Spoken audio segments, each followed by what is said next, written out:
బొమ్మలు బాగానే గీస్తాను. నాకు తెలిసింది నువ్వు పాటలు బాగా పాడతావంట కదా? అవును. హలో మిత్రమా, నువ్వు కొండపల్లి బొమ్మలు బాగా చేసావంట కదా? అవును, నాకు కూడా తెలిసింది. వీళ్ళిలా మాట్లాడుతూ ఉంటారు. ఇప్పుడు నేను ఏం చేయాలబ్బా? కాసేపు నా కాలక్షేపం కోసం ఈ నావికుడితో మాట్లాడదామా?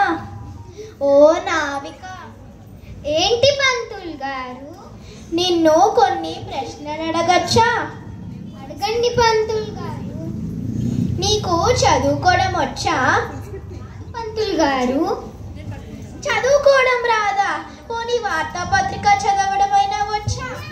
పంతులు గారు, నాకు చదవడమే రాదంటే వార్తాపత్రికలు నేనెలా చదువుతాను? అది కూడా రాదా? పోనీ పాటలు పాడడమైనా వచ్చా నీకు? చిన్నప్పటి నుంచి నావనే తోలుతున్నా. నాకు ఈ నావని తోలడం తప్ప ఇంకేమీ రాదు. పోనీ కాలక్షేపం కోసం రేడియో పెట్టుకోవచ్చు కదా? నా దృష్టి అక్కడ ఉంటే మిమ్మల్ని క్షేమంగా ఒడ్డుకి ఎలా తీసుకెళ్ళాలి పంతులు గారు?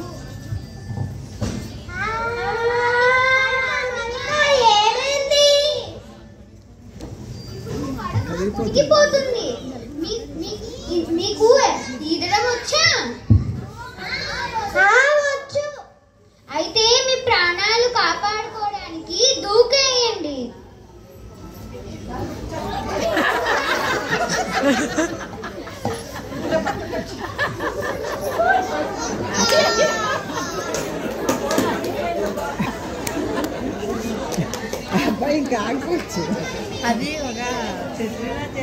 పంతులు గారు, మరి మీ సంగతి ఏంటి? మీకు ఈదడం వచ్చా? నాకు రాదే. మీకు అన్నీ వచ్చు అనుకున్నాను, ఈదడం రాదా? నా ప్రాణాలు నేను కాపాడుకోవడానికి దూకేస్తున్నారు. అయ్యో, నేను ఇప్పుడు నా ప్రాణాలు ఎలా కాపాడుకోవాలి? గోవింద గోవింద.